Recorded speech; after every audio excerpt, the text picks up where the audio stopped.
Welcome to Caracomp Insider, where high-tech facial recognition meets real-world intelligence.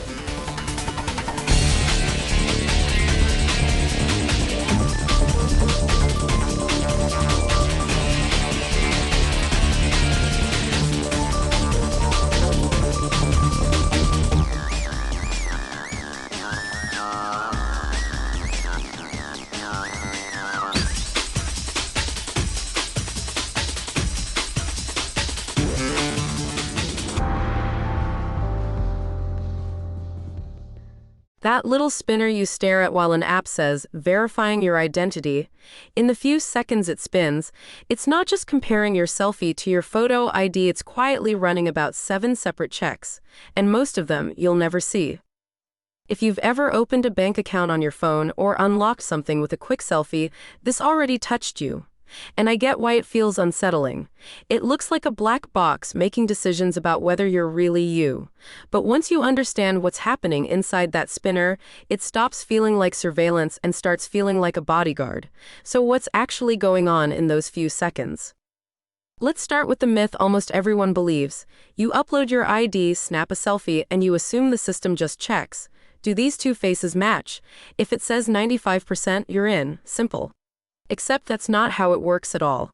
The system does snap your selfie and compare it to your document, but it also scans the text on that document, the name, the birth date, the tiny details, checking whether everything lines up.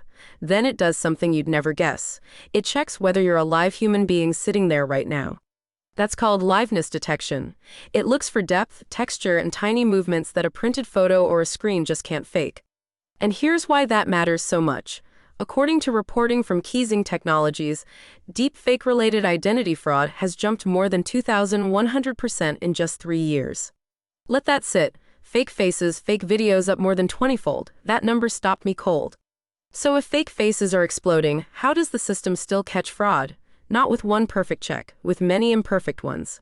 Picture airport security.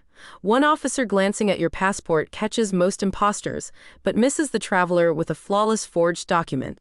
So airports stack checkpoints, document scanners, people watching for nervousness, database checks against watch lists. Each one alone is weak.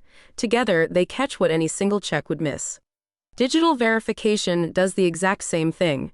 It cross-references your info against watch lists, and increasingly, it watches how you behave.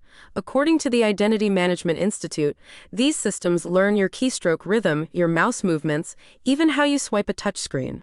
Those are your behavioral fingerprints, and they keep watching long after you've logged in. Now, the deepest problem is this.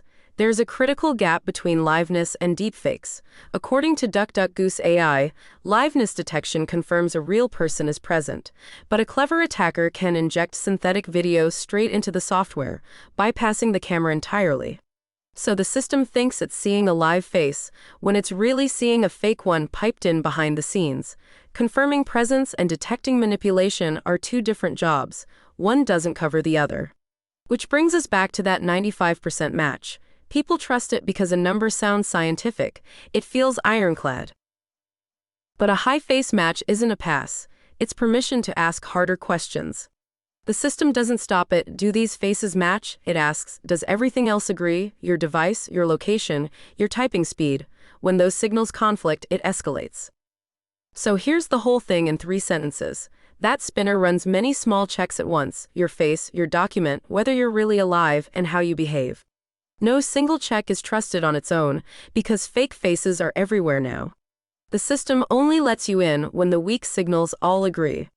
And that's why your bank sometimes asks for a second step and sometimes doesn't. It's not random. It already made a decision in layers you never saw. Whether you carry a badge or just carry a phone, that's the quiet system keeping the real you, you.